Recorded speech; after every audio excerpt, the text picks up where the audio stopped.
Hello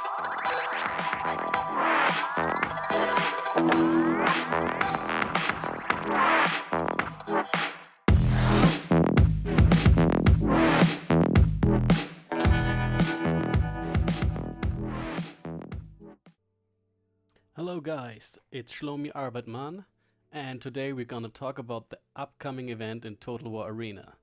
It's about SUNTZU Invitational #2. The group stage will be this Saturday on the 18th of August, starting at 10 a.m. and the knockout stage will be on Sunday, 19th of August, starting at 12 a.m. GMT. You can watch this whole event live on SUNTZU Wilkie Mr. Sue, Total War Arena, Baronox, JoJo's GG's, Kiwi, Moab, Mythopia, Jonah the Orange, and Arc Strategy. So if you're not participating, which I highly recommend if you got the time, then be sure to at least watch it. What I want to do today is go over the rules and provisions for this tournament and tell you why some are very important and why some rules that seem to be missing are not important in this format. So let's get right to it and start with the first thing, the format. SUNTZU Invitational will be held in two groups of 4 teams. Teams within a group will play a double round robin, so more matches, more fun. And as expected, the 2 best teams out of each group will advance to the knockout stage. So anybody who can do math will see this means 4 groups will advance to the knockout stage, which will start at 2 p.m. Central European Standard Time. If you're not familiar with calculating GMT to CEST, 2 p.m. for us Middle Europeans. And semifinals will be played and cast simultaneously. After that, the third place match and final separately, so you can watch each one. Best thing about the tournament, it's a free sign up, and there's kinda huge reward. The first play team will get 1000 gold per player, second place team 500 gold per player, and the third place team will get 7 days of premium per player, which is quite huge, even if you're just starting with the game, because we'll see later, you don't need that high tier units to effectively participate. Additionally, after the tournament, the caster will select 3 MVPs, so the 3 best players in the eyes of the casters, and they will get an additional reward of 1500 gold. So if you're on the winning team and get picked as MVP, that's 2500 gold. You can go to the Wargaming site and see how much this is in euros or whatever currency you want to show. The team size will be maximum of 16 players. Now this means players and substitutes, of course, but since it's not always possible for everyone to make every single date, just be sure to sign up, and maybe you can play a substitute in 1 or 2 games if you just have time on the 19th or just on the 18th. Be sure to sign up. There's not much you can lose, and you will still be on the team if you get picked for the team if it wins. So let's see. Sign-ups. In this tournament, you won't be able to sign up as a team. You will sign up as an individual, and the team captains will draft the teams from those players. So if you made a good impression, that's a good point of getting picked into a team. You will have to post your favorite units, your unit tiers, and your commanders in this form linked here. The link to this tournament will be in the description below, so be sure to follow that. And after you filled in what your favorite units and your favorite commanders is, and what's best of you, and why a team captain should pick you instead of the others, you will be able to participate and will be able to get picked for a team. Of course, you need a way of communication. That's why you'll have to join the Discord server, here the SUNTZU server. If you don't have Discord, doesn't matter. You're able to get it as a web application or simply download it. It's free and it's a nice and simple communication tool. As we see, the games will get cast. So if you're just out there to watch it and not participate, or if you watch it while your team is no longer participating, you will have casters on every match and can watch their insights, listen to their insights, and just have fun with possibly high tier and good play. And I mean high tier in sense of skill, not in sense of unit or commander tiers. Knockout stage will also be cast, so commentators all the way around. Now, there are already 8 team captains. The Iberian Slingers will be led by Mongoose, the Amazon Warriors by Dexterous, the Retriarius Gladiators by Magic, Silver Shield Swordsmen by Hixax, Lesbos Archers by Spanners, Myrmidons by Niborum. The Sacred Band should have been led by Chomulus, but as I heard, he won't be able to make it and will be replaced by another team captain. Last but not least, the Royal Peltasts will be led by Bastard. After the groups have been chosen, the groups will be filled in. You can find the bracket, this link, provided in this document, which will be linked below. So much for the format of the tournament. Let's get to the next stop, the rules themselves. Tomorrow evening, the team captains will draft their teams. And to make it as just as possible, there will be a randomized picking order, meaning we don't know who will be the first captain or who will be the second captain, and they all will pick one player. The 8s will then pick 2 players, going the other way around with the first picking 2 players again, moving back and forth until the teams are full and or all applicants are picked. After then, the groups will be drawn, so we won't know in advance who will play against whom. Now for the battle rules, and this is probably the most interesting part, because when it comes to rules, there are 3 important principles.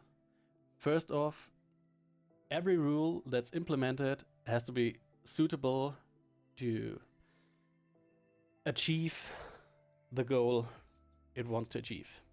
Secondly, it should be needed to achieve the goal it needs.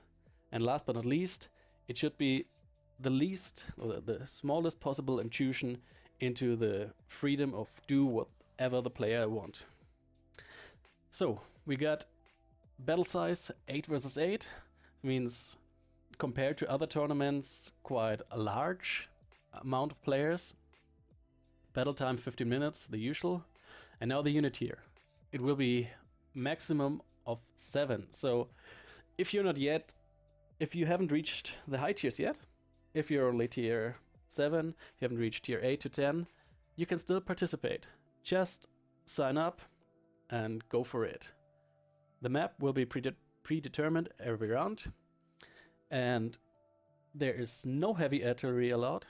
That's pretty usual, pretty common in the most games.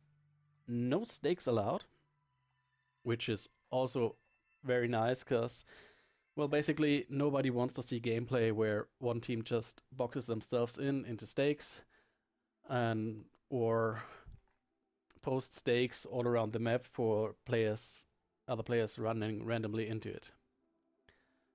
Then we have only 1 light arty player, so 3 light artillery units, only 1 pipe player, and only 1 elephant player, since these are units which can heavily dictate the pace of the game.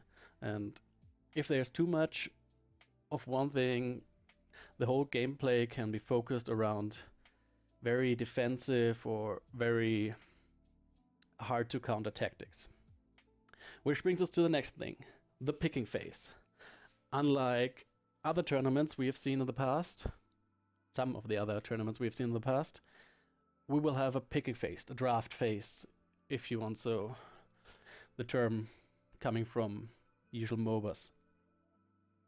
We have Team 1, who picks their commander and units for 1 player, then Team 2 picking for 3, Team 1 for 3, Team 2 for 2, Team 1 for 3, Team 2 for 3, and Team 1 for 1. So if we count this, it's 1, 4, 7, 8, and also 3, 5, 8 players on each team. The upside on drafting phases, also they can last a bit longer, is players can react to what the enemy is bringing to the battle, and you don't have games where you're just not able to counter whatever comes at you. That's why in most competitive scenarios, draft phases, draft picks are heavily favored compared to blind picks, since blind picks kind of add a more randomness to the game, and if you want to go competitive, you wanna throw the dice as as rarely as possible. Excuse me, just had a brain hang up. So lastly, let's go over the maps. Usually they're maps which are pretty balanced on both sides. We'll have the round 1 will be played on Marathon, round 2 Passage of Augustus, round 3 on one of the newest maps, Capua, round 4 Hadrian's Wall, round 5 Capitoline Hill, round 6 Rubicon. So it's best to, well, kind of look at all the maps if you want to participate and be prepared to fight almost everywhere. The semifinals then will be fought on different maps. We have Rubicon here, Salernum, and Oasis. The third place match on 3 different maps, Passage of Augustus, Thermopylae, and Salernum. And the final, which will be a best of 7, will be fought on 4 different maps, meaning Capua, Germania, Gergovia, and Alpesgraia. So quite a lot to take in at all, but be sure to participate. We go over the rest of the rules right now. The casters will also perform the role of referees. That's pretty usual, since the casters at this point in the game have to join the game and will take their unit to a spot on the outskirts of the map where they're unlikely to spot enemy units, but they have to be in the game to actually watch the game and comment on it. And since they're already there and they're impartial, they will be the referees in the match. And lastly, the organizer, which is Mr. Sue, shout out on this place to him, will make the final call. Very important is the equal number of observers, since the balance of powers, which can be a last ditch to decide which team is winning, will then be even at all times. Ties are very rare, but in the group stage, there will be 2 points for victory, 1 point for tie, 0 points for loss. So since victories are the most common option, the victory loss, we will see who will advance. In case 2 teams have equal amount of points, there will be a tiebreaker. So there's no direct comparison like in football. A lot of times it goes direct to tiebreaker. And the casters have to take Tier 1 Barbarian Cavalry and go to a highlighted spot as soon as possible. As I told before, this is usually a spot where there's a very low chance to spot enemy units, and the casters won't take a spot at the start and will just be filling in the spots decided by the CPU. Here you see the various spots on the map where casters should hide in order to not spot enemy units. And this will also be the information you can get from the link below. So be sure to look it up, be sure to participate, and be fast about it. The sign-in closes tomorrow. Draft will be tomorrow for the teams, and the team itself will be on the tournament. So sign up, join, or watch, and I wish you all the best of luck to win the up to 2,500 gold, and have a good time by doing it. This is me, Shlomi Arbeitman, saying good luck on the battlefield, commanders.